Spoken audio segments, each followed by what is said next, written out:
In 1908, George Reisner found 8 triads representing Pharaoh Menkaure, the goddess Hathor, and various provinces of Egypt. What makes it so unique? Today we see a sculpture of the triad of Menkaure, and it was called the triad because it contains 3 main components: the king, the god, and the ruler of the region. So in every triad we find the king, and with him the goddess Hathor, and a person representing a region of Egypt.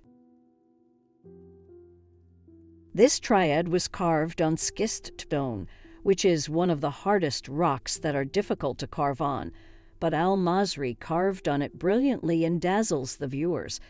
We find the king holding a scroll of the legitimacy of the ruling in his hand, and next to the king the goddess Hathor in the human image, and the top of her head is Ra represented in the disk of the sun, and in the midst of the horns of the cow that we use to see Hathor in this image. And in this triad she wears transparent clothes and carries in her hand the shen. A step forward as a kind of support for the king who takes a complete step towards war and death with honor, and this royal pause is called the military pause, and it is the most correct pause that helps the safety of the backbone.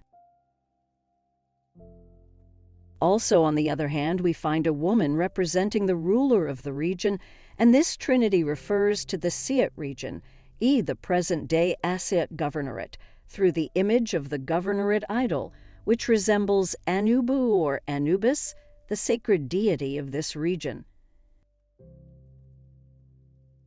We find that the governor of the region or the representative of the region embraces the king and goddess Hathor as well in an appearance that has a kind of exaggeration in the length of the hands, but it did not harm the beautiful appearance of the triad. The Trinity was discovered in 1908 in the Valley Temple of Menkaure in its own hierarchical group, and 5 were found, and it is believed that they were 8 as there are 8 places allocated for them there in the 8 corridors of the temple, and it was believed that they were placed in each region of Egypt, but this is an exaggeration, and the 5 were found in good condition, except for one completely broken and the other almost intact, and there are now 3 of them in the Egyptian Museum and 2 in Boston.